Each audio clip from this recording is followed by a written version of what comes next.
तो कहते हैं हाँ क्यूटी क्या हाल चाल, और ऐसे करके उसने ऐसा उछाला, 5-6 कस्टमर खड़े थे, सबके ऊपर चाय, वो जल गए बेचारे। फिर क्या, उसके बाद लेके भागे डंडा इसके पीछे, डॉगेज के पीछे अभी छुपा हुआ बैठा कहीं है।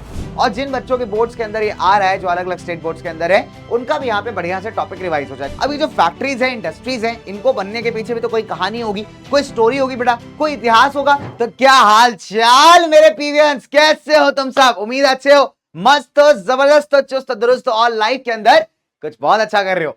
तो स्वागत है आप सबका आपके प्यारे प्लेटफॉर्म फिजिक्स वाला के ऊपर, और मैं हूं आपका अपना दोस्त, आपका होस्ट और आपका गाइड कुणाल दिस साइड। उम्मीद आप बहुत अच्छे हैं दोस्तों, आप बहुत बढ़िया हैं, बहुत अमेजिंग है।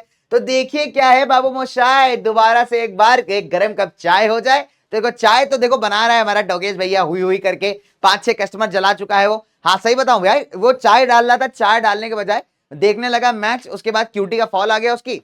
तो कहते हैं हाँ क्यूटी क्या हाल चाल, और ऐसे करके उसने ऐसा उछाला, 5-6 कस्टमर खड़े थे, सबके ऊपर चाय, वो जल गए बेचारे। फिर क्या, उसके बाद लेके भागे डंडा इसके पीछे, डॉगेज के पीछे अभी छुपा हुआ बैठा कहीं है। ठीक है चलो, तो आओ अगर बात करें बच्चों से, तो आज के टॉपिक का बड़ा इंटरेस्टिंग चैप्टर है, यानी एज ऑफ इंडस्ट्रियलाइजेशन। हालांकि सीबीएसई वाले बच्चों के क्लास में ये पेन एंड पेपर टेस्ट में ही आएगा, ठीक है, बोर्ड एग्जाम्स के अंदर इसको नहीं इवैल्यूएट किया जा रहा है। तो मैंने सोचा कि यार छोटे में एकदम क्रिस्प तरीके से आपको टॉपिक पढ़ा दूं, सो दैट एटलीस्ट आपका पेन एंड पेपर टेस्ट अच्छा चला है। और जिन बच्चों के बोर्ड्स के अंदर ये आ रहा है, जो अलग अलग स्टेट बोर्ड्स के अंदर है, उनका भी यहाँ पे बढ़िया से टॉपिक रिवाइज हो जाए। ठीक है प्यारे बच्चों, चलिए।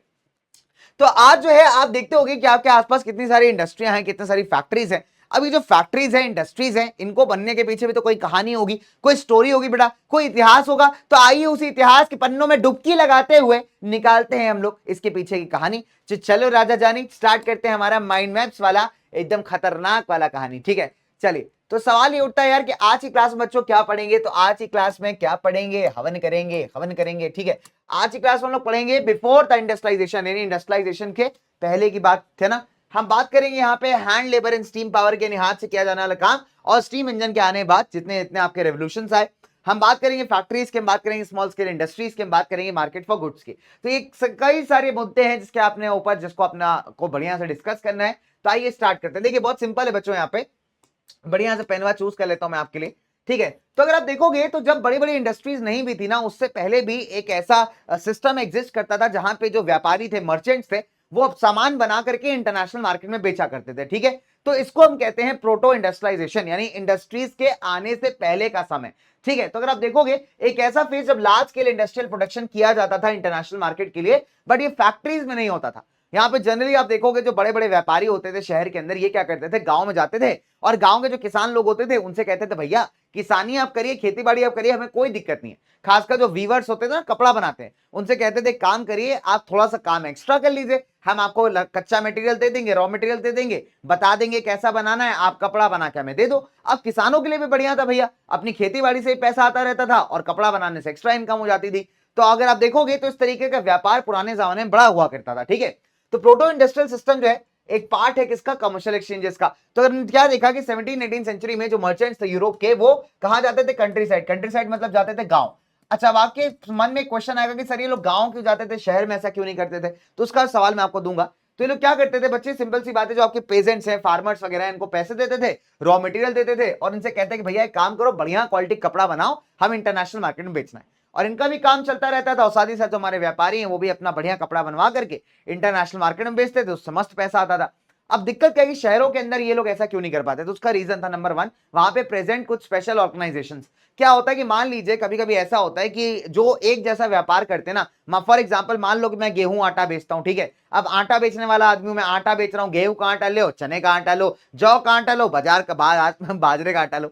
तो मैं क्या, मेरी आटा बेचने की दुकान है, अब मेरे जैसा हो सकते हैं कि 7-8 दुकानदार और हो। तो हमने क्या किया, हमने मिल करके अपना एक ग्रुप बना लिया, इसको हम गिल्ड कह सकते हैं। ठीक है, और ये गिल्ड क्या करेगा, अब सोचो, हमने अपना ग्रुप बना लिया, हमने कहा कि एक काम करते हैं, लोकल राजा से चल के परमिशन ले लेते हैं कि हम 8 लोगों के अलावा कोई और जो है शहर के अंदर आटा नहीं बेचेगा। इससे क्या होगा, हम सबकी 8 लोगों की इनकम जो है बढ़िया हो जाएगी। तो ऑब्वियस सी बात है, अगर कोई बाहर वाला आकर के आटा बेचना चाहे शहर में, तो क्या हम उसे बेचने देंगे? नहीं बेचने देंगे। तो वैसे ही व्यापारियों के साथ था। तो यहाँ पे क्या था कि शहरों के अंदर जो है ना, गिल्ड रेस्ट्रिक्शंस बहुत ज्यादा थे, और ये गिल्ड जो है ना, इंडिविजुअल व्यापारियों को वहां पे काम करने ही नहीं देते थे। दैट्स द रीजन कि ये लोग गांव जाकर के अपना काम करवाते थे। ठीक है, नाउ अगर आप देखोगे जैसे जैसे वर्ल्ड ट्रेड बढ़ता गया, और जो बड़े बड़े यूरोपियन पावर्स है, उन्होंने देश के अलग अलग इलाकों पे, दुनिया के अलग अलग इलाकों पे कब्जा करना स्टार्ट किया या कॉलोनाइजेशन स्टार्ट किया, तो क्या हुआ बच्चे, जो डिमांड थी आपके सामान की वो इंक्रीज हो गई, है ना। बट अगर आप देखोगे मर्चेंट्स हमारे बेचारे टाउन्स में प्रोडक्शन को नहीं बढ़ा पा रहे, उसका रीजन मैंने आपको बताया था, प्रेजेंस ऑफ जो आपका गिल्ड रेस्ट्रिक्शंस थे, ठीक है, कि बहुत सारे व्यापार मंडली वहां पे थी, व्यापार गिल्ड्स वहां पे थे, जो इन इंडिविजुअल मर्चेंट्स को वहां पे काम नहीं करने देते थे, ठीक है। अब अगर आप देखोगे जो टाउन और ये गांव वालों के बीच में जो व्यापारी थे, गांव शहर के व्यापारी और जो गांव वालों के बीच का रिलेशनशिप था वो बड़ा जबरदस्त था, ठीक है। इनफैक्ट अगर आप देखोगे तो यहाँ पे मर्चेंट्स तो रहते तो शहर में थे, लेकिन काम करवाते थे सारा के सारा गांव के अंदर। तो ये जो आपस का एक लिंक एस्टैब्लिश ना बच्चे, लिंक बड़ा जबरदस्त है ना। और अगर आप देखोगे तो ये अगर फॉर एग्जांपल मुझे कपड़ा बनवाना है, ठीक है, अब उस कपड़ा बनाने का बहुत जबरदस्त प्रोसेस है, और ये जो प्रोसेस है कई सारे लोगों के बीच में डिवाइडेड था। अब नंबर वन, पहले क्या होगा यहाँ पे, मान लीजिए कि फॉर एग्जांपल आप एक व्यापारी हो जो कि कपड़ा बेचते हो, है ना, यानी कुणाल कपड़ा वाला, कहां पे, इंग्लैंड के अंदर, ठीक है। तो मैं क्या करूंगा, पहले ऊन खरीदूंगा। ऊन किससे खरीदूंगा, वूल स्टेपलर से। स्टेपलर कौन होता है, जो भेड़ से ऊन वगैरह निकालता है, शीप से ऊन निकालता है, उसको एकदम अलग अलग सेपरेट आउट करता है, उसको हम स्टेपलर कह सकते हैं, ठीक है। उसके बाद मैं स्पिनर के पास लेके जाऊंगा, ये क्या करेगा, उस ऊन का धागा बनाएगा, ठीक है, बिकॉज बिना धागे के तो कपड़ा बन नहीं सकता, तो ये धागा बनाएगा। और इसके बाद जो है धागे को साफ साफ किया जाएगा, एकदम बढ़िया कलर वलर किया जाएगा, फिर मैं लेकर के आऊंगा वीवर के पास। तो वीवर क्या करेगा, इस धागे से कपड़ा तैयार करेगा, फैब्रिक तैयार करेगा, ठीक है, डन।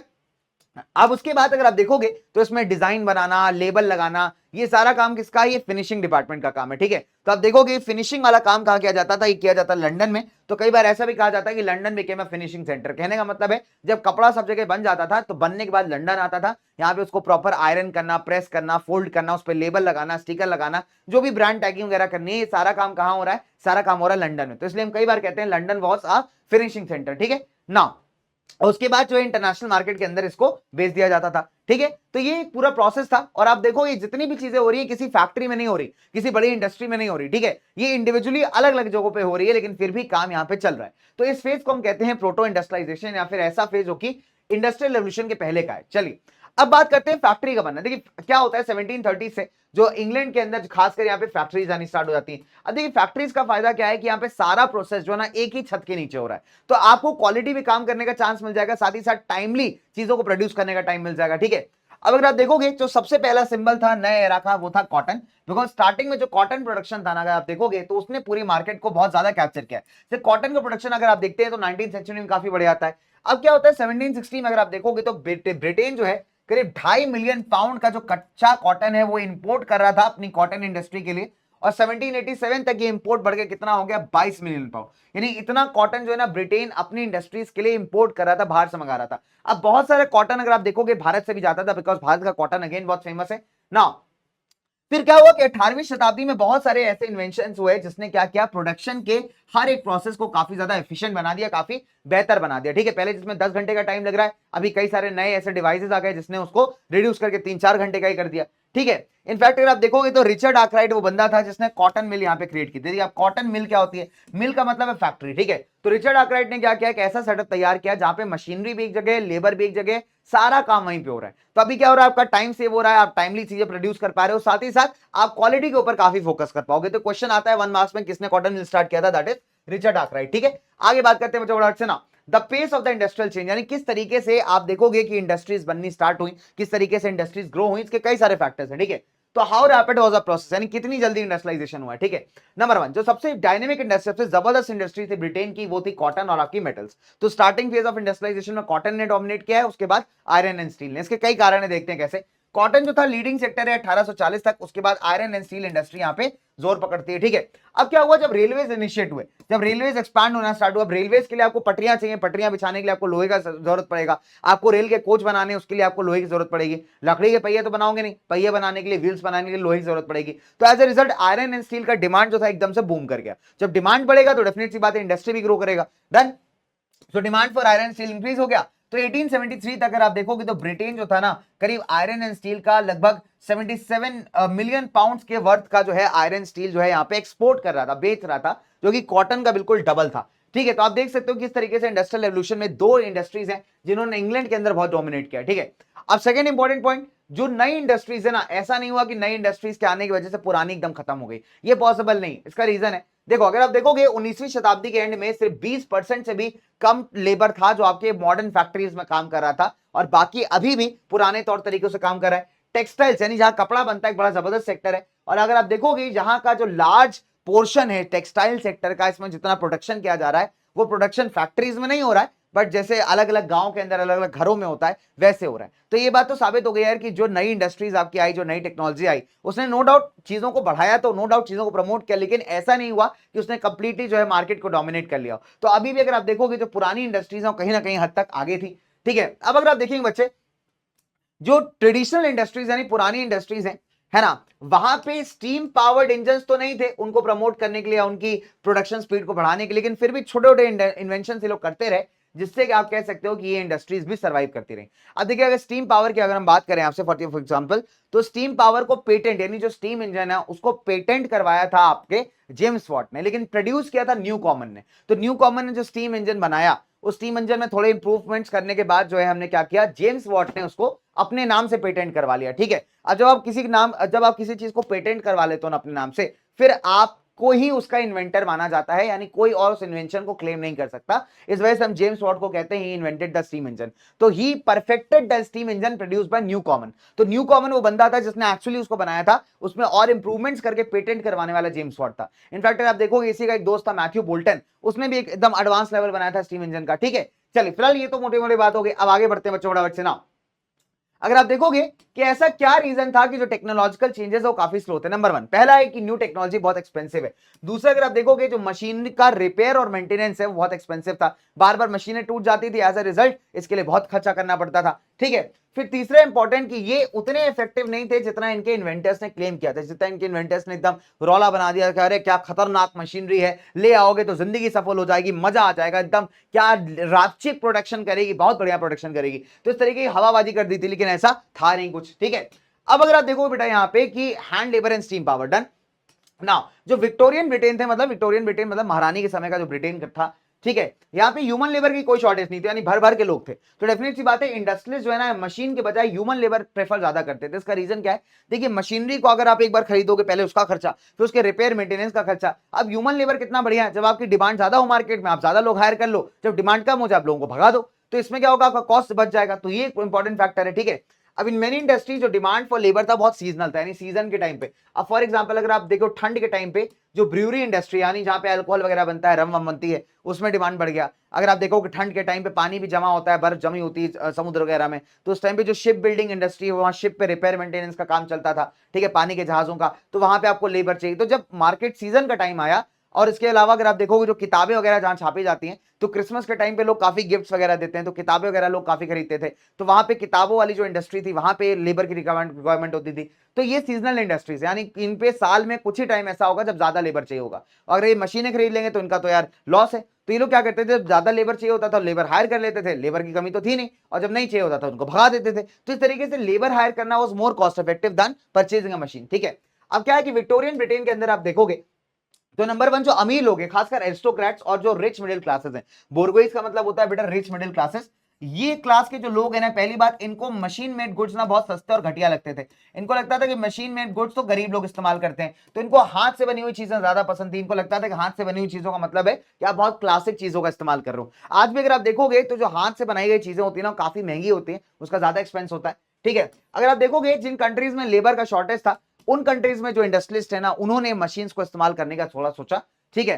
तो बहुत सिंपल सी बात है, सो दैट ह्यूमन लेबर को थोड़ा मिनिमाइज किया जा सके। इनफैक्ट आप देखोगे 19वीं शताब्दी में अमेरिका ब्रिटेन के अंदर हाउएवर हालांकि कोई प्रॉब्लम नहीं थी यहाँ पे लेबर हायर करना, ठीक है। तो मशीनें उन इलाकों में इफेक्टिव थी जहां पे, उन देशों में इफेक्टिव थी जहां पे लेबर की शॉर्टेज हो, लेकिन जहां पे लेबर की बिल्कुल कमी नहीं है, ब्रिटेन हो गया, अमेरिका हो गया, तो यहाँ पे इन मशीनों का कुछ खास उपयोग हुआ नहीं, ठीक है। चलिए आगे बात करते हैं बच्चों, फटाफट से लेट्स मूव फर्दर।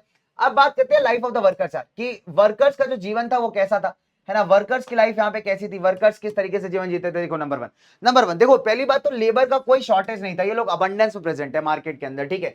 डेफिनेट सी बात है कि ज्यादा लोग होंगे, जॉब कम होगा, तो मैक्सिमम आप देखोगे बेरोजगारी बढ़ेगी। अब फॉर एग्जाम्पल मान लीजिए जॉब सिर्फ 50 लोगों के लिए, लेकिन जॉब ढूंढने वाले 500 हैं, तो जो बाकी 450 क्या होंगे तो बेरोजगार हो जाएंगे। यहाँ पे यही चीज है।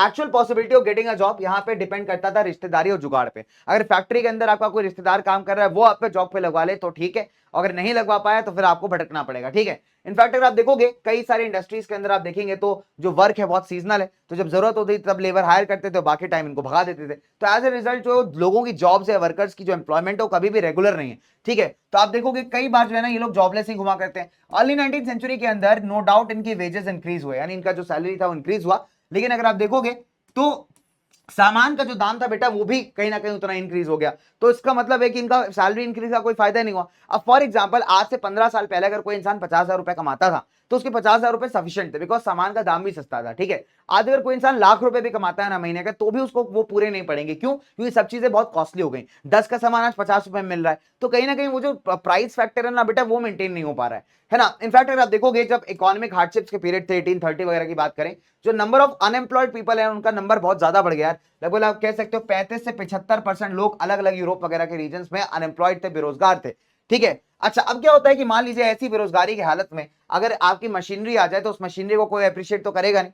अच्छा, फॉर एग्जांपल 1764 में एक स्पिनिंग जेनी नाम की एक मशीन बनाई गई थी जेम्स हारग्रीव्स द्वारा। अब स्पिनिंग जेनी में क्या होता है, आप एक साथ ना बहुत सारा धागा बना सकते हैं। आपने क्या किया, यहाँ पे फाइबर लगा दिया। अब इसमें क्या है, इस मशीन में ऐसे कई सारे घूमने वाले चक्रे लगे हुए हैं, ठीक है। अब क्या होगा कि ये एक बार आप इसको घुमाओगे, पहिया घुमाओगे तो एक साथ बहुत सारे चक्रे चलने लगते हैं, तो उससे क्या होता है धागा एक बार में बन जाता है। तो इससे क्या होगा, जब ये मशीन जो थी कई सारे लोगों का जॉब खा गई, तो आप देखोगे कई बार महिलाओं ने इस मशीनों को तोड़फोड़ मचाना स्टार्ट कर दिया, अटैक करना स्टार्ट कर दिया। द रीजन इज बिकॉज लोगों को लग रहा था कि मशीन जो है इनका जॉब खा रही है, इनका रोजगार खा रही है, ठीक है। डन। चलिए, अब इससे क्या होता है, अगर आप देखेंगे 1840 के बाद जो है बिल्डिंग एक्टिविटी काफी बढ़ जाती है, यानी काफी सारे नए शहर बन रहे हैं, उसमें इंफ्रास्ट्रक्चर इंप्रूव किया जा रहा है। तो यहाँ पे एक अपॉर्चुनिटी बनती है लोगों को रोजगार के लिए, ठीक है। फॉर एग्जांपल सड़कों को चौड़ा करना, रेलवे स्टेशन बनाना, रेलवे लाइंस बनाना, टनल्स वगैरह डिग करना। तो 1840 के बाद अगर आप देखेंगे तो थोड़ा सा अपॉर्चुनिटी क्रिएट होता है यहाँ पे लोगों के लिए कि वो एम्प्लॉयमेंट ढूंढ सकें, ठीक है ना।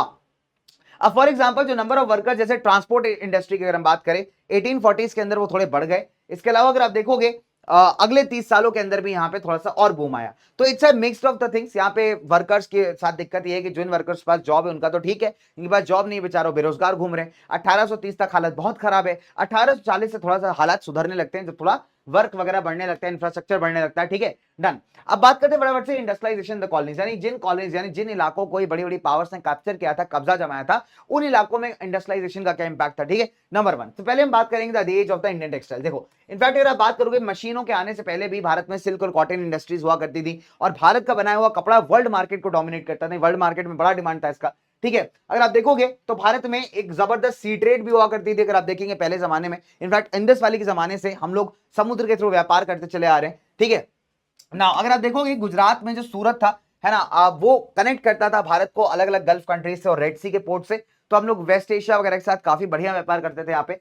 फिर अगर आप देखेंगे मौसलीपट्टनम भारत की कोरोमंडल कोस्ट यानी भारत की ईस्टर्न कोस्ट वाले साइड पे, है ना, और बंगाल में जो हुगली नदी है वहां पे भी बड़े इंपॉर्टेंट पोर्ट्स बने हुए थे। तो ये भारत को कनेक्ट करते थे भारत के साउथ ईस्टर्न सॉरी एशिया के साउथ एशियन वाले रीजन से, साउथ ईस्ट एशिया से। तो आप देख सकते हो भारत के पास भी अच्छा खासा पोर्ट था जिसके थ्रू भारत समुद्र व्यापार करता था, और इनफैक्ट बहुत सारे पैसे भी कमाए इंडिया ने। इंडिया काफी अमीर था यार पहले। चलो, अगर आप देखोगे जब यूरोपियन पावर कंपनीज को भारत में पावर मिलने लगी, खासकर जब ब्रिटिशर्स का एम्पायर भारत में स्टैब्लिश हुआ, तब इन्होंने क्या किया। नंबर 1, बहुत सिंपल सी बात है। पहली बात तो इन्होंने बड़ी चालाकी से जो यहाँ के लोकल रूलर्स से उनसे कई सारे टैक्स वगैरह माफ करवा लिए, ठीक है। फिर उसके बाद अगर आप देखोगे धीरे धीरे करके इन्होंने ट्रेड के ऊपर अपना अधिकार जमाना स्टार्ट कर दिया और सारे कॉम्पिटिटर्स को यहाँ पे हटा दिया। इससे क्या हुआ, बेचारे जो हमारे ओल्ड पोर्ट्स थे ना सूरत और हुगली के, वो यहाँ पे डिक्लाइन करने लगे। और वो पोर्ट्स खासकर जैसे बंगाल हो गया, मद्रास हो गया, बंगाल मद्रास के अलावा मद्रास हो गया आपका, है ना, मद्रास के अलावा बॉम्बे के इलाका हो गया। तो ये वो इलाके थे जहां पे ब्रिटिशर्स का कंट्रोल काफी ज्यादा था। तो ब्रिटिशर्स क्या करते थे, अभी इन इलाकों से अपना व्यापार करते थे, ठीक है। तो धीरे धीरे करके हमने क्या देखा कि जो सूरत और हुगली पोर्ट से इनका इंपॉर्टेंस कम हो गया, और ये मद्रास मद्रास बॉम्बे जैसे इलाके इनके पोर्ट सिटीज का इंपॉर्टेंस बढ़ गया, ठीक है। अब अगर आप देखोगे exports from these ports they fail dramatically, है ना। इनफैक्ट अगर आप देखोगे बच्चे जो पहले अगर, अच्छा एक चीज और इंपॉर्टेंट है, जब सूरत और हुगली पोर्ट्स यहाँ पे डिक्लाइन किए तो यहाँ पे व्यापार करने वाले जितने लोग थे जिनका यहाँ से खर्चा पानी चल रहा था उनका व्यापार भी चला गया। बिकॉज अभी क्या है कि जो देखो एक एक जगह से अगर कोई व्यापार किया जा रहा है तो उसमें बहुत सारे लिंक लोग हैं, ठीक है। मतलब व्यापार करने वाला आदमी, जो खरीदने बेचने वाला इंसान है, जो पानी का जहाज चला रहा है, हर एक लोग इसमें इन्वॉल्व है। तो जब वहां पे पोर्ट में इंपॉर्टेंस कम हो जाएगा, वहां से व्यापार कम होगा, तो डेफिनेट सी बात है इन सबका भी जीवन इंपैक्ट होकर यही होता है यहाँ पे, ठीक है। चलिए, अगर आप देखेंगे in the last years of 17th century जो टोटल वैल्यू ऑफ ट्रेड था इनफैक्ट अगर आप देखोगे जो पहले सूरत से पास किया करता था, मतलब 16 मिलियन का था, ठीक है। अगर आप देखोगे कि अगर हम बात करें जो 17वीं शताब्दी के लास्ट ईयर अंतिम सालों की बात करे जा रहे हैं, तो पहले मतलब जो टोटल अमाउंट का जो वैल्यू ऑफ ट्रेड, मतलब कितना अमाउंट का सामान यहाँ सूरत से एक्सपोर्ट होता था, वो पहले 16 मिलियन था, जो घट के मात्र 3 मिलियन रह गया। तो आप सोच सकते हो कि यहाँ पे इनका इंपॉर्टेंस कितना डिक्लाइन कर गया, ठीक है। चलिए आगे बात करते हैं। अब सवाल उठता है what happened to the weavers. देखिए पहले भारत में जो वीवर्स थे, कपड़े बनाने वाले, बड़े फ्री थे, है ना, बिकॉज इनके ऊपर कोई रेस्ट्रिक्शन नहीं थी, ठीक है। अभी क्या हुआ, जब ईस्ट इंडिया कंपनी भारत में आई तो सबसे बड़ा दिक्कत उसके साथ ये था कि उसको बहुत कंपटीशन फेस करना पड़ा, बिकॉज जो भारत का कपड़ा एक तो हाई डिमांड में, दूसरी बात यहाँ पे जो अलग अलग यूरोपियन पावर्स है, पुर्तगाली है, स्पेनिश है, डच है, फ्रेंच है, ये सारे का सारा भारत का कपड़ा खरीदना चाह रहे हैं। अब इसकी वजह से ईस्ट इंडिया कंपनी, जो ब्रिटिश ईस्ट इंडिया कंपनी थी, इसको तगड़ा कंपटीशन फेस करना पड़ा है। प्लस जो भारत के लोकल रूलर्स हैं वो भी कपड़ा परचेज करना चाह रहे हैं। तो अभी भारतीय वीवर के पास, यानी जो कपड़ा बनाने वाला है, उसके पास तो बहुत फ्रीडम है कि जिस दाम में चाहे अपना कपड़ा बेच सकता है। लेकिन ब्रिटिश ईस्ट इंडिया कंपनी के सामने दिक्कत यह थी कि इनके पास ना तो रेगुलर कपड़े का सप्लाई आ पा रहा था और ना ही सस्ते दामों पर आ रहा था। तो अब इनको तो प्रॉफिट कमाना है, तो इनको दिमाग में आएगा क्यों ना अगर हम पॉलिटिकल डोमिनेंस बना लें इंडिया में, तो तब जो है हमारा काम सरल हो सकता है, ठीक है। चलिए आइए बात करते हैं।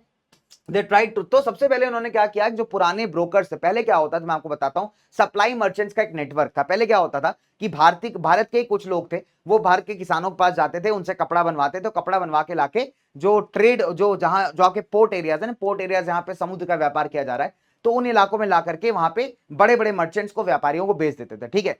तो ये जो फार्मर्स को बड़े व्यापारियों से कनेक्ट करते थे, इनको हम सप्लाई मर्चेंट कहते थे। इनका काम क्या था, किसान के पास जाना, यानी वीवर के पास जाना, उससे कपड़ा बनवाना, कपड़ा खरीद के लेके आना, और जो बड़े व्यापारी हैं उनको बेच देना, ठीक है। और फिर वो लोग बाहर इंटरनेशनल मार्केट में बेचते थे। तो हालांकि अगर आप देखोगे जब ईस्ट इंडिया कंपनी भारत में आई, तो पहली बात तो उन्होंने सप्लाई मर्चेंट के गेम को खत्म करना स्टार्ट किया। कैसे, वीवर के ऊपर डायरेक्ट कंट्रोल बनाकर। ये क्या करते थे, वीवर्स को इन्होंने एक बड़ा चालाक वाला ऑफर दिया। उन्होंने कहा एक काम करिए, हम आपको ना एडवांस पैसा देते हैं, आप बढ़िया कपड़ा बनाइए और हम ही को बेचिए, लेकिन एक बार आपने एडवांस ले लिया तो आपको मैंडेटरी एक कॉन्ट्रैक्ट करना पड़ेगा कि आप कपड़ा सिर्फ और सिर्फ हम ही को बेचो और किसी को नहीं बेचोगे। अब बेचारा भोला भाला किसान थोड़ा लालच में आ गया, उसने ले लिया एडवांस पैसा, और एक बार जहां उसने एडवांस पैसा लिया, पूरा कपड़ा उसको किसको बेचना पड़ेगा, सिर्फ ब्रिटिशर्स को। तो ऑटोमेटिकली बाकी कंपटीशन खत्म हो गया, ठीक है।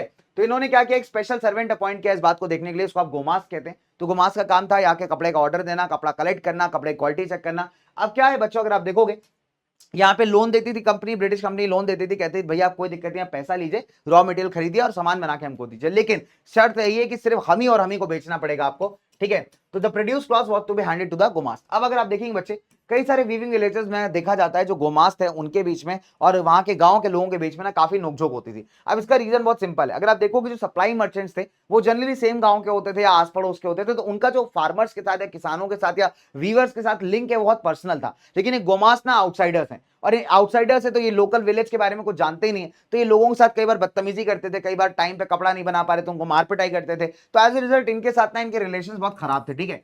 तो न्यू गोमास फॉर आउटसाइडर्स है ना, बिकॉज इनके पास कोई लिंक नहीं था, इनका सोशल लिंक बच्चे व्यूअर्स के साथ, ठीक है, डन। चलिए इसके अलावा अगर आप देखोगे तो कंपनी इतनी नालायक थी ब्रिटिश ईस्ट इंडिया कंपनी, इसने क्या किया कि इन्होंने फंसा लिया व्यूअर्स को। इन्होंने कहा कि हमने तो आपको लोन दिया है, या तो हमारा लोन वापस कर दो, जो कि अगेन बहुत महंगा है, अदरवाइज हमको सस्ते दामों पे कपड़े बेचो। तो अभी क्या हुआ कि इन्होंने कंपटीशन भी एलिमिनेट कर दिया और सस्ते दामों पे इनको कपड़े भी मिलने स्टार्ट हो गए। तो इसको कहते हैं चालाकी, एकदम ओपी लेवल की, ठीक है। चलिए अब आती बात मैनचेस्टर कम्स टू इंडिया। देखिए जैसे जैसे इंग्लैंड में कॉटन इंडस्ट्रीज बढ़ने लगी है ना, तो वहां के इंडस्ट्रियलिस्ट ग्रुप ने प्रेशराइज किया सरकार को कि भारत से कच्चा कॉटन मंगाइए और पक्का जो फैब्रिक आता है ना, भारत से कपड़ा आता है, उसका इंपोर्ट बंद करिए। ऑब्वियसली बात है, अगर ब्रिटेन की कॉटन इंडस्ट्रीज में कपड़ा बन रहा है और भारत से भी कपड़ा आएगा तो डेफिनेट सी बात है वो लोग तो कॉम्पीट ही नहीं कर पाएंगे, बिकॉज भारत के कपड़े का क्वालिटी बहुत ज्यादा और डिमांड बहुत आई है। तो उन्होंने यहाँ पे प्रेशर बनाया सरकार पे, आप एक काम करिए, भारत से जो बना बनाया कपड़ा आता है ना उसका इंपोर्ट बंद कर दो, उसके बजाय वहां से कच्चा कॉटन मंगाओ और हम जो प्रोडक्ट्स बना रहे हैं उसको जाके भारत के और बाकी मार्केट्स में जाके बेचो, ठीक है। तो आप देखोगे तो यहाँ पे क्या होता है बच्चे, मैनचेस्टर गुड्स जो है अभी बढ़िया से, तो सरकार यही करती है, ऑब्वियसली बात है, सरकार तो मानेगी अपने लोगों की, सरकार यही करती है ब्रिटिश सरकार है। As a result Manchester goods का जो कंपटीशन था इंडिया से वो खत्म हो जाता है, ठीक है। अच्छा इसके अलावा इन्होंने क्या कहा कि अपना हमारा प्रोडक्ट आप कहां बेचिए, इंडियन मार्केट्स के अंदर, ठीक है। तो कॉटन वीवर्स भारत में इनके पास दो प्रॉब्लम थी। नंबर वन कि पहले जो बना बनाया कपड़ा इंटरनेशनल मार्केट में बेचते थे, पैसे कमाते थे, अभी वो खत्म हो गया बिकॉज ब्रिटेन ने वहां पे एकदम रेस्ट्रिक्शन लगा दिया कि हम भारत का कपड़ा नहीं खरीदेंगे। तो इनका जो एक्सपोर्ट मार्केट था वो यहाँ पे कोलैप्स हो गया, ठीक है। इनफैक्ट अगर आप देखोगे कि जो लोअर कॉस्ट का कॉटन था वो भी इनको अवेलेबल नहीं था। रीजन क्या है कि ब्रिटिश ईस्ट इंडिया कंपनी सारा कॉटन भी खरीद लेती है। अब जब सारा कॉटन खरीद लिया तो ऑब्वियसली बात है मार्केट में कॉटन बहुत कम बचा, तो बेचारे ये इनके पास ना तो रॉ मटेरियल है कपड़ा बनाने के लिए और ना ही ये जो कपड़ा बनाया हुआ है उसको इंटरनेशनली बेच पा रहे हैं। तो ये बड़े रीजन हैं। इसके अलावा भी अगर देखोगे तो बहुत सारी जब इंडस्ट्रीज ओपन हुई ना भारत के अंदर, तो उन्होंने भारत के जो लोकल प्रोड्यूसर्स थे, लोकल सामान बनाने वाले, उनकी बैंड बजा दी, बिकॉज ये लोग बेचारे उस इंडस्ट्रीज के प्रोडक्ट से कंपीट कर ही नहीं पाए। ठीक है, डन। चलिए, तो यहां तक बात समझ में आई। चलिए अब बात करते हैं बड़ा बच्चे। अब जैसे इंडियन फैक्ट्रीज की बात करें तो फर्स्ट कॉटन मिल सेटअप हुई थी बॉम्बे में 1854 में। पहली जूट मिल आपकी रिश्रा में स्टार्ट हुई थी बंगाल में 1855 में। 4 कॉटन मिल्स खुल गई थी बाय 1882, है ना। एक और जूट मिल बन गई थी 1862 तक। एल्गन मिल स्टार्ट की थी कानपुर में 1860s में। ठीक है, अगर आप देखोगे अहमदाबाद की जो पहली कॉटन मिल थी वो बनी थी 1861 में। और जो पहली spinning and weaving centre start हुआ था वो आपका मद्रास में स्टार्ट हुआ था। उसने प्रोडक्शन स्टार्ट कर दिया था बनाना सामान बाय 1874। ठीक है, डन। तो ये हो गई बात। तो मोटा मोटा बात, एक छोटा सा प्यारा सा टाइमलाइन है। चलिए अब बात करें अर्ली एंटरप्रेन्योर्स खासकर भारत के, तो नंबर 1 इसमें बंगाल के द्वारकानाथ टैगोर, जिन्होंने चाइना में व्यापार करके बड़ा जबरदस्त पैसा कमाया था। इसके अलावा बॉम्बे में जो पारसीज थे, जैसे दीनशो पटीट हो गए, जमशेद सिंह नुसवान जी टाटा हो गए, जिन्होंने बड़े बड़े इंडस्ट्रियल एम्पायर्स बिल्ड किए। टाटा को तो हम आज भी जानते हैं। ठीक है, नाउ अब अगर आप देखोगे जब कॉलोनियल पावर पूरी तरीके से भारत में स्टैब्लिश हो गए, ब्रिटिशर्स ने पूरे तरीके से कब्जा कर लिया इंडिया में, तो इंडियन बिजनेसमैन के साथ बड़ी दिक्कत आ गई। इंडियन बिजनेसमैन बड़े बड़ी आसानी से व्यापार करते थे, ट्रेड करते थे। अब इन कंपनीज ने आके क्या कहा कि इंडियंस को बोला कि आप अगर बेचना भी चाहते हैं, अगर आप यहाँ पे व्यापार करना भी चाहते हैं, तो सिर्फ और सिर्फ कच्चा माल बेचेंगे, रॉ मटेरियल बेचेंगे। ठीक है, फिनिश गुड्स आप नहीं बेच सकते। क्लियर रेस्ट्रिक्शन लगा दिया ब्रिटेन वालों ने आकर के। ठीक है, और आप जो भी व्यापार करोगे यहाँ पे यूरोपियन मैनेजिंग एजेंसीज के थ्रू करोगे, बिना उनके कुछ नहीं करोगे। ठीक है, तो आप कह सकते हो, आप देखोगे हमने जब नेशनलिज्म इन इंडिया पढ़ा था तो वहां पे एक मेजर डिमांड ये भी था बिजनेस क्लास का कि यहाँ पे जो कॉलोनियल रिस्ट्रिक्शंस है इनको हटाया जाए। तो कुछ इस तरीके रिस्ट्रिक्शंस थे। अब सवाल उठता है जो काम करने आते थे इंडस्ट्रीज में भारत में, ये लोग कहां से आते थे। ठीक है, नंबर 1 फॉर एग्जांपल 1901 में 5,84,000 जो वर्कर था इंडियन फैक्ट्रीज के अंदर लगभग काम कर रहा था। ठीक है, 1946 में ये नंबर और ज्यादा बढ़ गया। अब अगर आप देखोगे मैक्सिमम इंडस्ट्रियल रीजन्स में जो वर्कर था वो आसपास के जिलों से आता था। फॉर एग्जांपल किसान हो गए, फार्मर्स हो गए, है ना, पेजेंट्स हो गए, जिनको कोई काम नहीं मिलता था गांव में, ये लोग फैक्ट्री में काम करने चले आते थे। ठीक है, अगर आप देखेंगे 50% वर्कर जो बॉम्बे की कॉटन इंडस्ट्रीज में काम कर रहा था वो आसपास के जो नेबरिंग डिस्ट्रिक्ट आपके रत्नागिरी वगैरह के, वहां से काम करने आता था। कानपुर की अगर बात करें तो कानपुर भी बड़ा फेमस था अपने कपड़ा प्रोडक्शन के लिए। तो यहाँ पे जो आस पड़ोस के गांव हैं कानपुर के, है ना, वहां से काफी लोग यहाँ काम करने आते थे। ठीक है, तो आइए बात करते हैं बच्चे। मैक्सिमम अगर आप देखो कि जो मिल वर्कर्स है ना वो गांव से शहर के बीच जो है काफी ज्यादा अप डाउन किया करते थे, यानी बिकॉज ऑब्वियसली बात है फैक्ट्रीज आपको वहीं मिलेंगी। ठीक है, returning to the village homes during the harvest and festivals. अच्छा, एक इंपॉर्टेंट बात है यहाँ पे कि जो हमारे बेचारे बहुत सारे ऐसे वर्कर हैं जो गांव से काम मूव कर गए, अपने शहर मूव कर गए, वहां पे जाके काम कर रहे हैं। अभी लोग अपने गाँव कब आया करते थे, लोग गाँव आया करते थे जनरली जब फेस्टिवल्स वगैरह होते थे या फसल काटने का टाइम होता था। ठीक है, डन। चलिए अब अगर आप देखोगे, अच्छा अब सवाल उठता है कि भारतीय फैक्ट्रीज में यहाँ पे जॉब कैसे मिलता था। तो जॉब को दिलवाने के लिए यहाँ पे ना इंडस्ट्रियलिस्ट ने क्या किया था, जो इंडस्ट्रियलिस्ट थे, व्यापारी थे, उन्होंने एक बड़े किसी पुराने और ट्रस्टेड भरोसेमंद वर्कर को यहाँ पे एक जॉब दी थी। इसका नाम था जॉबर। ठीक है, जॉबर का काम क्या था कि वो अपने गांव वगैरह से अपने जान पहचान के लोगों को लेकर के आएगा, उनको जॉब पे रखेगा यहाँ पे फैक्ट्री के अंदर। ठीक है, और उनको सेटल होने में शहर में मदद करेगा। अब देखोगे इसकी प्रोफाइल इतनी ज्यादा इंपॉर्टेंट थी कि over the period of time ये जो जॉबर था बहुत करप्ट हो गया, इंपॉर्टेंट भी हो गया और बहुत ज्यादा करप्ट भी हो गया। ठीक है, तो जॉबर का काम क्या है कि आपको गांव वगैरह से लेकर के आना है, शहर में सेटल कराना, आपको जॉब दिलवाना। तो जॉबर का प्रोफाइल इंपॉर्टेंट है यार, है ना। अगर आपको जॉब चाहिए तो डेफिनेट सी बात है जॉबर को रिक्वेस्ट करना पड़ेगा। तो कई बार आप देखोगे जॉबर इतना करप्ट हो गया कि इसने लोगों से रिश्वत लेना चालू कर दिया, घूस लेना चालू कर दिया, यार पैसे दोगे, गिफ्ट दोगे तभी मैं तुम्हारी जॉब लगाऊंगा। ठीक है, तो that is the profile of a जॉबर। ये क्वेश्चन आता है। ठीक है, बहुत सिंपल है। Now let's talk about the peculiarities मतलब आपके क्या फीचर्स थे इंडस्ट्रियल ग्रोथ के। नंबर 1 जो यूरोपियन मैनेजिंग एजेंसीज थी, मैंने आपको बताया ना कि यूरोपियन कंपनीज हैं जो कंट्रोल करके बैठी है पूरे ट्रेड को, है ना। इन्होंने क्या किया, T and coffee plantation start किए। टी कॉफी प्लांटेशन यहाँ पे चाय और कॉफी उगाई जाती है। ठीक है, बड़े बड़े खेत, है ना। इसके लिए इन्होंने क्या किया बच्चे, सस्ते दामों पे कॉलोनियल सरकार से यहाँ पे लैंड एक्वायर कर ली, जमीन ले ली।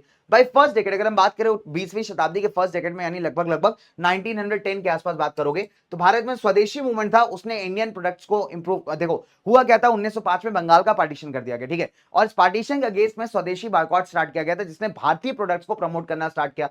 ठीक है, 1906 से क्या होता है अगर आप देखोगे, जो एक्सपोर्ट था भारतीय यान का, यान मतलब भारतीय धागे का, चाइना में पहले हम बहुत एक्सपोर्ट करते थे, वो भी थोड़ा सा डिक्लाइन हो गया। ठीक है, बिकॉज अगर आप देखोगे तो चाइना में खुद इंडस्ट्रीज खुल गई थी, जापान में मिल्स खुल गई थी, और वो अभी धागा बना के दे रही थी, तो वो धागा चाइनीज मार्केट में ज्यादा बिक रहा था। ठीक है, इसके अलावा अगर आप देखेंगे बच्चे, फर्स्ट वर्ल्ड वॉर में जब ब्रिटेन बिजी था आपके वॉर प्रोडक्शन में, यानी ब्रिटेन के मिल्स में, फैक्ट्रीज में, मतलब वॉर का सामान बनाया जा रहा था, तब यहाँ पे इंडियन इंडस्ट्रीज में आप देखोगे थोड़ा सा बूम आता है, ठीक है। और इनफैक्ट बड़ी इंपॉर्टेंट चीज है, जो मैनचेस्टर में, मैनचेस्टर एक जगह है, शहर है वहां पे, तो वहां पे जो बड़ी बड़ी इंडस्ट्रीज, यहाँ कपड़ा बनाया जाता था, अभी उन इंडस्ट्रीज को रिवैम्प करके वहां वॉर के प्रोडक्ट्स बनाए जा रहे हैं, ठीक है। तो उस टाइम पे जब वॉर लड़ी जा रही थी, फर्स्ट वर्ल्ड वॉर की बात करें, तो मैनचेस्टर की हालत थोड़ी मार्केट में खराब हो गई थी, और इसने मौका दिया भारतीय इंडस्ट्रीज को ग्रो करने का, ठीक है। इनफैक्ट अगर आप देखोगे जब वॉर खत्म हुआ तो मैनचेस्टर अभी कभी अपना जो पुराना पोजीशन था ना इंटरनेशनल मार्केट के अंदर, इंडियन मार्केट के अंदर, वो गेन कर ही नहीं पाया। तो वर्ल्ड वॉर वन ने एकदम कह सकते हो ब्रिटेन को कर्जे से लाद दिया, कि इंडस्ट्रीज बर्बाद कर दी थी। हालांकि ब्रिटेन ने रीग्रो किया, लेकिन फिर भी उसका पॉजिटिव इंपैक्ट हुआ था भारत में, जब भारतीय इंडस्ट्रीज काफी बूम की थी, ठीक है। चलिए, अब आप देखेंगे कि इतनी सारी बड़ी स्केल इंडस्ट्रीज होने के बाद भी जो छोटी स्केल इंडस्ट्रीज हैं उन्होंने सर्वाइव किया है और डोमिनेट भी किया है, ठीक है, मार्केट में। लार्ज इंडस्ट्रीज का रीजन नंबर वन, अगर आप देखोगे जो लार्ज इंडस्ट्रीज ना, वो भारत के कुछ ही इलाकों में पाई जाती थी। फॉर एग्जांपल बंगाल और बॉम्बे में मैक्सिमम थी, है ना। 20वीं शताब्दी में, 20th सेंचुरी की अगर मैं बात करूं, जो हैंडीक्राफ्ट का प्रोडक्शन था और जो हैंडलूम का प्रोडक्शन था वो बढ़ गया। हैंडीक्राफ्ट मतलब जो आप सामान, मतलब हाथ से कई सारा सामान बनाते हो, हैंडलूम मतलब हाथ से चलाई गई मशीन जिससे आप कपड़ा बनाते हैं, ठीक है। तो इसका प्रोडक्शन काफी बढ़ गया, ठीक है। इनफैक्ट आप देखोगे जो सेकंड डेकेड था 20th सेंचुरी का, यानी 1920-21 की बात करें, जो वीवर्स थे, अभी कई सारे मतलब लूम्स मतलब वो मशीन होती है जिसमें आप धागा लगा के कपड़ा बनाते हो। तो फ्लाई शटल करके एक नई मशीन जनरेट की गई थी, जिससे आप बड़ी आसानी से और ज्यादा स्पीड के साथ यहाँ पे कपड़ा बना सकते हो। तो आप देखोगे तो 1920-21 के आसपास बहुत सारे वीवर्स थे हमारे, जो फ्लाई शटल का इस्तेमाल कर रहे थे, किसके लिए, कपड़ा बनाने के लिए। इससे स्पीड भी बढ़ गई प्रोडक्शन की और क्वालिटी भी बढ़ गई, ठीक है। अब अगर आप देखोगे तो मार्केट के अंदर कहीं ना कहीं, अच्छा एक और रीजन है कि स्मॉल स्केल इंडस्ट्रीज प्रीडोमिनेट क्यों करती है, बिकॉज कभी कभी आपकी कुछ स्पेशल चीजें चाहिए होती हैं आपको कपड़ों में, जो बड़ी फैक्ट्रीज नहीं कर सकती। फॉर एग्जांपल हैंकरचीफ में डिजाइन बनाना, खूबसूरत सा लुंगी डिजाइन करना। तो अगर आप देखोगे छोटे छोटे प्रोडक्ट्स ऐसे हैं जो फैक्ट्रीज के अंदर अच्छे अच्छे डिवाइड नहीं प्रोड्यूस हो सकते, एंड एज ए रिजल्ट यहाँ पे जो छोटी इंडस्ट्रीज है, वही यहाँ पे बच्चे ज्यादा सुटेबल हैं ऐसे प्रोडक्ट्स को बनाने के लिए, ठीक है। तो ये भी एक रीजन था कि स्मॉल स्केल इंडस्ट्रीज ने काफी डोमिनेट किया था। अच्छा, अब मैं अगर आपसे बात करूं मार्केट फॉर गुड्स, देखो बहुत सिंपल है। पुराने जमाने में जब सामान बनाया जाता था मार्केट्स में, वो बेचने, मार्केट में आप कंज्यूमर को आप कैसे बताओगे कि सामान अच्छा है कि बुरा, तो उसके लिए आपको कंज्यूमर को अवेयर कराना पड़ेगा, ठीक है। तो अवेयर कराने का सबसे बढ़िया तरीका है एडवर्टीजमेंट। आज भी आपने देखा होगा मार्केट में कोई नया प्रोडक्ट आता है तो उसका एडवर्टीजमेंट चलता है, ठीक है। आपका बोर्ड लगा होता है सड़कों के ऊपर, है ना। आप देखोगे आपके आसपास अगर आप देखोगे तो कई बार एडवर्टीजमेंट दिखाया जाता है टीवी पे, मोबाइल पे, फेसबुक पे, इंस्टाग्राम पे, ठीक है। तो नए कंज्यूमर्स अगर आप देखोगे तो इन एडवर्टीजमेंट से क्रिएट होते हैं, है ना, वो पढ़ते हैं जब इनके बारे में, ठीक है। Advertisement newspaper, magazine, hoarding, street walls, हर जगह आपको दिख जाएंगे। तो एडवर्टीजमेंट आप कह सकते हो एक बढ़िया जबरदस्त व्हीकल भी बने, साधन भी बने नेशनलिस्ट फीलिंग्स का। मतलब आप देखोगे कई सारे हमारे नेशनलिस्ट नेता थे जिन्होंने इंडियन प्रोडक्ट्स को प्रमोट करने के लिए भी कई सारे एडवर्टीजमेंट्स जो थे वो चूज किए थे, मतलब बनाए थे। उन्होंने कहा था कि भैया अगर आप देश को चाहते हैं तो आप स्वदेशी यूज करिए। तो एडवर्टीजमेंट एक बहुत अच्छा तरीका है लोगों के ओपिनियन पे भी एक प्रभाव डालने का, ठीक है। एग्जाम्पल, मैनचेस्टर वाले जो इंडस्ट्रीज थे वहां पे क्या करते थे, क्लॉथ पे, कपड़े पे लेबल लगाते थे कि मेड इन मैनचेस्टर। जैसे आज कई बार आप लोग देखते हो ना, जब कभी कपड़ा खरीदने जाते हो किसी अच्छे ब्रांडेड प्रोडक्ट से, तो आपको लिखा है made in USA, made in New York, तो आपको लगता है अरे वाह क्या बात है ना। हालांकि मेड इन इंडिया भी उतना ही जबरदस्त है। तो जो मेड इन वाला लेबल है ना, आपको कई बार एश्योरेंस देता है कि अच्छा क्वालिटी प्रोडक्ट है, बढ़िया प्रोडक्ट है, ठीक है। तो जब बायर्स ये मेड इन मैनचेस्टर देखें, इस लेबल को देखें, तो उनको लगे यार कि यहाँ पे क्वालिटी जो है चीजों की ना बहुत जबरदस्त है। कई बार अगर आप देखोगे तो जो इंडियन प्रोडक्ट्स होते थे ना, उनके ऊपर बड़े बड़े राजा महाराजाओं की पिक्चर लगा दी जाती थी। इससे क्या लगता था कि देखिए राजा महाराजा इस क्वालिटी का सामान यूज करते हैं, तो सामान का क्वालिटी कितना अच्छा होगा। तो एक सिंबोलिज्म, एक रिलेशन। अगर कई बार आज भी आप देखो ना कि जब ब्रांड्स को कोई कपड़ा प्रमोट करना होता है, कुछ स्पेशल प्रमोट करना होता है, वो किसी एक्टर को पहनने को दे देते हैं, तो आपको लगता है अरे वाह ये इंसान यूज कर रहा है तो अच्छा ही होता होगा, है ना। तो एक तरीके का तरीका है बच्चे एडवर्टाइज करने का, लोगों के माइंड्स को थोड़ा मैनिपुलेट करने का ढंग। अब जैसे देख पा रहे हैं फॉर एग्जांपल, बच्चों का वाटर आता था, ग्राइप वाटर, आज भी आता है। इसमें कन्हैया बने हुए हैं, मेरे कृष्ण कन्हैया। तो कृष्ण कन्हैया को बनाकर रिप्यूलाइज किया जा रहा है कि कितना प्योर है प्रोडक्ट, ठीक है। तो आप देख सकते हैं ग्राइप वाटर कैलेंडर 1928 का, एमवी धुरानकर का, ठीक है। पहले अच्छा कैलेंडर भी आया करते थे, इसमें कई सारे प्रोडक्ट्स मेंशन होते थे, तो भी एडवर्टीजमेंट का तरीका है, ठीक है। आप देख सकते हैं बेबी कृष्णा की जो इमेज है उसको बच्चों के प्रोडक्ट्स बेचने के लिए काफी इस्तेमाल किया जाता था। फिर इसके अलावा इंडियन एडवर्टीजमेंट, इसके अलावा आप देख सकते हो हमारी देवी खड़ी हुई है, इंडियन मिल्क क्लॉथ लेबल। यहाँ पे गॉडेस को दिखाया गया कि वो जो है लोगों को कपड़ा दे रही है। कहने का मतलब बहुत सिंपल है कि आप समझ सकते हो कि अहमदाबाद की कॉटन मिल का छोटा सा लेबल है जो बता रहा है कि कितना जबरदस्त क्वालिटी का कपड़ा है, ठीक है। ये भी एक तरीका है एडवर्टीजमेंट का। मैनचेस्टर के लेबल यहाँ पे लिखा हुआ है प्रॉपर मेड इन मैनचेस्टर। इसके अलावा अगर आप देखोगे बहुत सारे भगवानों की भी इमेजेस को यहाँ प्रिंट किया जाता था, जैसे गॉडेस लक्ष्मी है, माँ सरस्वती है, कार्तिकेय हैं, ठीक है। तो अगर आप देखोगे तो इन तरीके से आप देख सकते हैं बच्चे, तो इससे क्या प्रूव करने का ट्राई करें कि इन कपड़ों का क्वालिटी कितना जबरदस्त है। ठीक है, महाराजा रंजीत सिंह को मैनचेस्टर के लेवल पे दिखाया गया है, हिस्टोरिक फिगर्स को यहाँ पे यूटिलाइज किया गया, ऊपर मेड इन मैनचेस्टर, नीचे इंडिया की हिस्टोरिक फिगर्स हैं, ये सिंबलाइज करने के लिए कि इसका क्वालिटी कितना जबरदस्त है, और राजा महाराजा इसको इस्तेमाल कर रहे हैं तो आपको तो करना ही चाहिए। ठीक है, चलिए, तो बच्चों बस यही एजेंडा था और यही आपका टॉपिक। तो आपने देखा किस तरीके से इंडस्ट्रीज का एक पूरा एक दौर चला, एक पूरा इतिहास के पन्नों को फटाफट से हम पढ़ते हुए आ गए, किस तरीके से पहले हाथ से काम होता था, फिर इंडस्ट्रीज में मशीनरी आई, टेक्नोलॉजी आई, लेकिन टेक्नोलॉजी का मतलब ये नहीं कि पुरानी इंडस्ट्रीज खत्म हो गई। तो इस तरीके से धीरे धीरे चीजें चलती चली गई, किस तरीके से इंडियन इंडस्ट्रीज ने डेवलप किया। और बच्चे यही था आपका द एज ऑफ इंडस्ट्रियलाइजेशन। ठीक है, उम्मीद है मजा आया होगा इस प्यारी सी छोटी सी प्यारी सी नन्ही सी मुन्नी सी जर्नी में 35-40 मिनट्स की। एंड बढ़िया करिएगा, मस्त करिएगा, रिवाइज कर सकते हैं आप इस टॉपिक को। तो this is all the chapter. तो मिलता हूं आपसे किसी अगले माइंड मैप के अंदर, तब तक के लिए thank you guys, love you all, take care and bye bye.